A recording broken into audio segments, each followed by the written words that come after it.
Kitab Suci Tao Te Ching dan Pembabarannya, bab 17.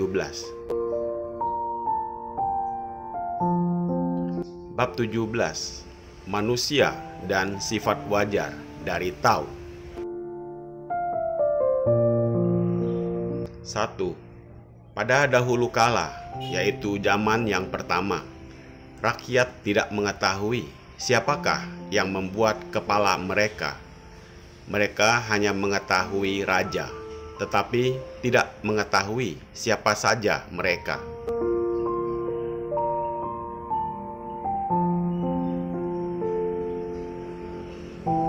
Dua, pada zaman yang kedua, rakyat menghormati dan memuji pada rajanya. 3, setelah sampai zaman ketiga, rakyat takut pada rajanya.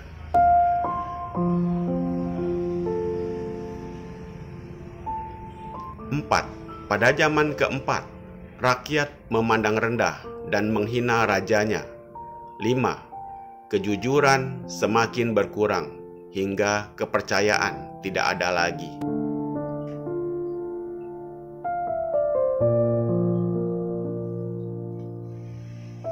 6, sebaliknya, pemerintahan dari raja yang bijaksana begitu sempurna karena sang raja selalu berhati-hati dalam membicarakannya, menjalankan pekerjaannya untuk kepentingan rakyat, bukan untuk kepentingan diri sendiri.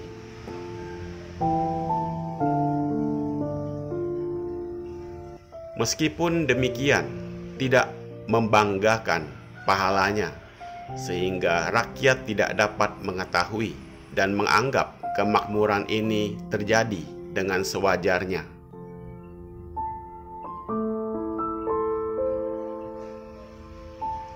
Sebagaimana berulang-ulang telah diterangkan bahwa pelajaran Lao Tse itu sesuai dengan hukum alam hingga sifatnya wajar. Keadaan yang sewajarnya dari manusia ini adalah suci dan murni, sebagaimana menurut kata dari Nabi Konghucu. Sifat yang sejati dari manusia itu berasal dari Tuhan, hingga sifatnya suci dan murni.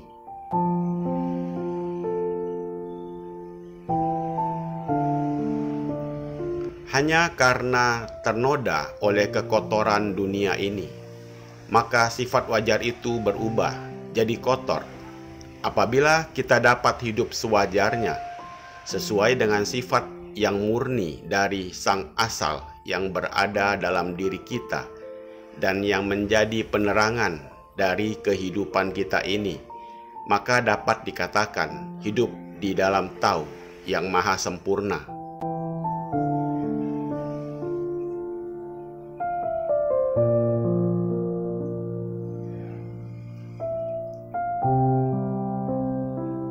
Karena di bawah perintah raja yang bijaksana, yang pemerintahannya begitu sempurna dan tidak memperlihatkan pengaruh dan kekuasaannya, maka rakyat dapat hidup dengan tentram dan damai.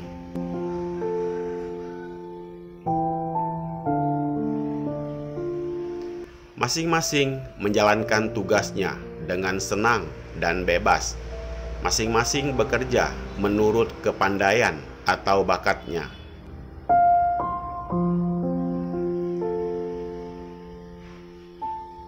Bisa terjadi demikian karena negeri itu diperintah oleh seorang raja budiman, hingga dapat memerintah negerinya atas dasar Tao. Maka rakyat dapat hidup sesuai dengan hukum alam, hidup dengan sewajarnya. Pasal 1.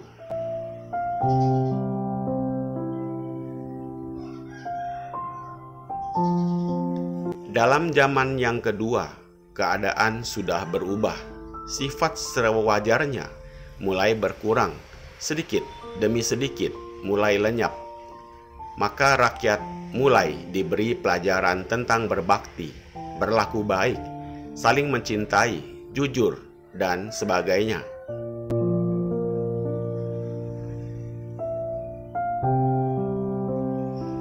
Tetapi semua ini adalah bikinan manusia, hingga banyak tiruannya.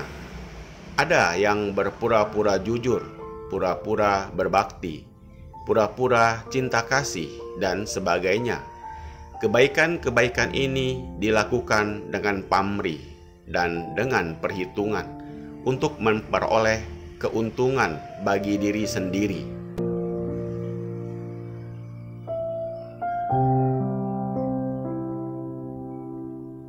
Meskipun demikian, mereka masih bisa hidup senang karena diperintah oleh raja yang pandai hingga dapat mengatur negerinya dengan sempurna.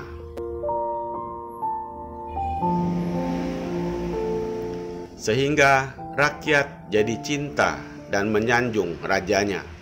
Akibatnya, raja menjadi sombong dan congkak. Selain itu, menimbulkan keinginan banyak orang untuk menjadi raja, sehingga kedudukan itu menjadi rebutan. Pasal 2. Di dalam zaman ketiga, kepalsuan, kekejaman, dan macam-macam kejahatan mulai merajalela, hingga raja yang memerintah menggunakan hukuman yang kejam dan dengan kekuatan senjata.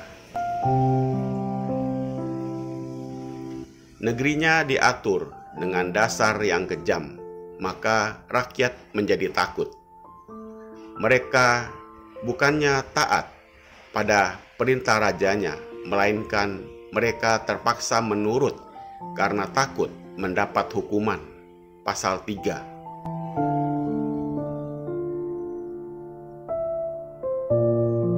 Zaman keempat, hingga kekalutan semakin memuncak di sana-sini, rakyat memberontak dan melawan rajanya, sehingga pertempuran-pertempuran terjadi di seluruh negeri.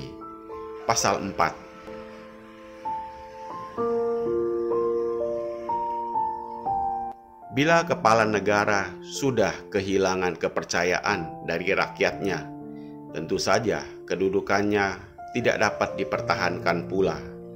Pasal 5.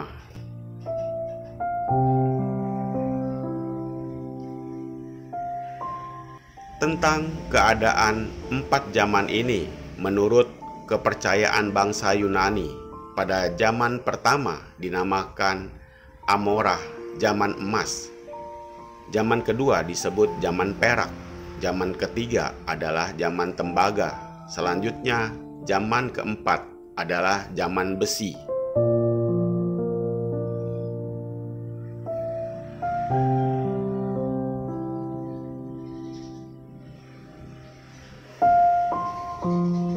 Menurut cerita bangsa Yunani, pada zaman emas, dunia diperintah oleh Kromes. Manusia hidup tentram, sehat, panjang umur, dan tak mengenal perkelahian, hingga tak ada kejahatan.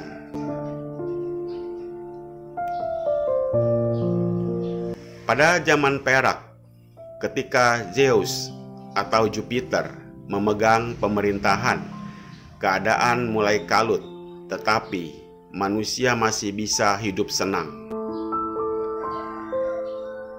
Pada zaman tembaga, kehidupan menjadi lebih sukar karena kejahatan mulai merajalela.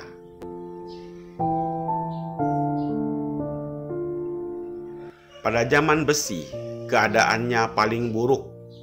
Kejahatan-kejahatan sampai pada puncaknya. Peperangan dilakukan secara sangat hebat, hingga mengakibatkan berjuta-juta manusia menjadi korban.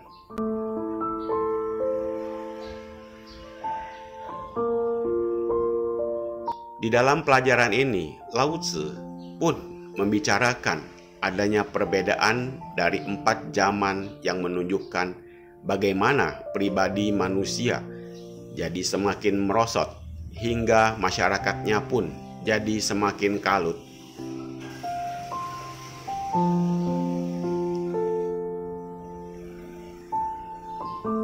Hal ini disebabkan kesalahan orang-orang yang memegang pimpinan negeri. pada zaman emas ketika diperintah oleh Raja Budiman, rakyat tidak mengenal siapa rajanya hingga merasa tidak diperintah.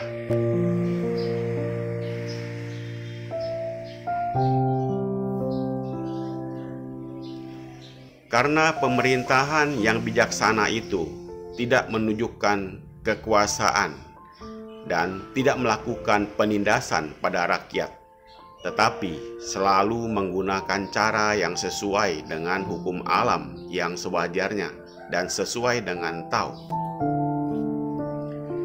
Terutama bekerja untuk memakmurkan dan kesejahteraan rakyat dengan tidak membanggakan jasanya, hingga rakyat tidak sadar adanya pimpinan di atas dan menganggap segala kesejahteraan yang diperoleh itu adalah karunia alam sebagai akibat pekerjaan baik mereka.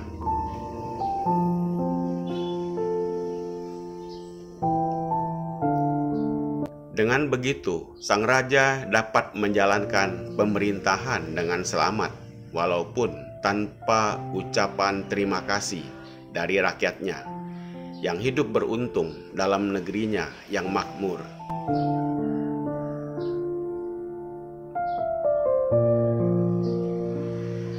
Sebaliknya, bila suatu hari mengalami malapetaka, bencana atau kesukaran, rakyatnya pun tidak menyalahkan atau mengutuk raja, karena mereka menganggap apa yang terjadi adalah atas kehendak alam.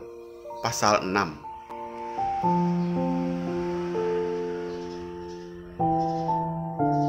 Semoga bermanfaat. Terima kasih.